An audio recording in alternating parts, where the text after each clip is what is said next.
This book is about a little girl who has lost her grandpa, and I immediately thought of my student Lily, who's very close with her grandpa, and so I hope that this book brings her a little bit of comfort.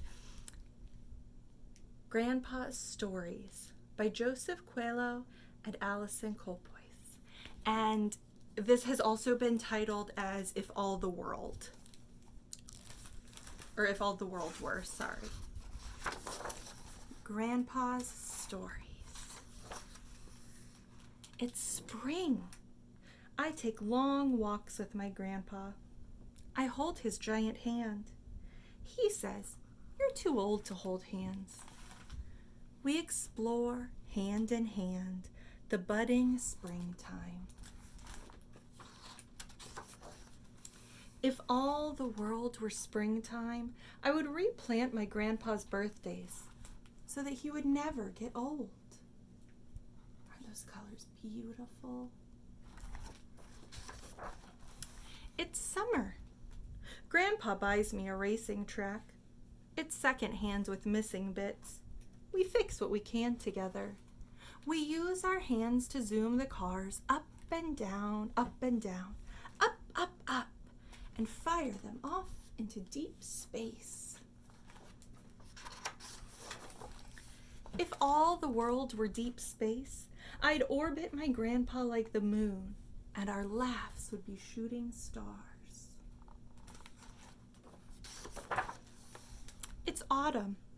My grandpa makes me a notebook with handmade paper of brown and orange leaves that rustle when I turn the page, bound with ruby Indian leather string. Grandpa gives me a rainbow pencil. Write and draw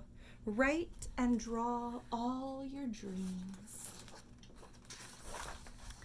If all the world were dreams, I would mix my bright grandpa feelings and paint them over sad places. It's winter. Do you notice we're going through the seasons? My grandpa tells me tales from when he was a boy, of Indian sweets and homemade toys. There are ships, snakes, and tigers in his stories. If all the world were stories, I could make my grandpa better just by listening to every tale he has to tell. And in my experience, grandparents have the best stories. I used to love sitting and listening to my granny tell hers. But some tales are silent. So all of Grandpa's stuff is still there by the chair, but no Grandpa. I help Mom and Dad clean out Grandpa's room.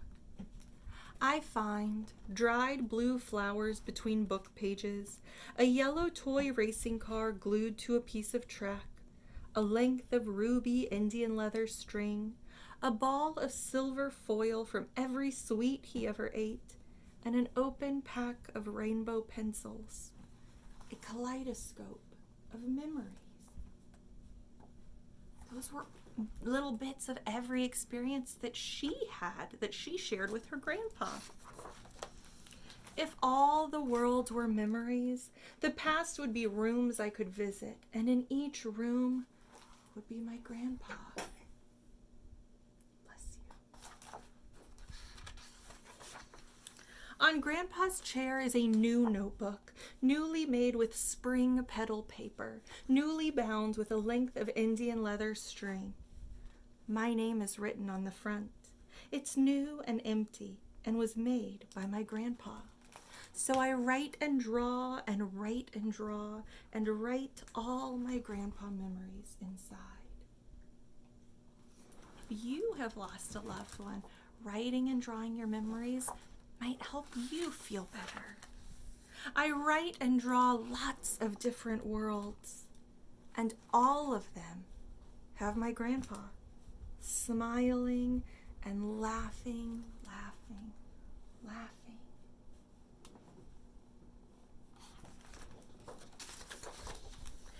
He says, "You're too old to hold hands." but still I hold his giant hand, and we explore hand in hand.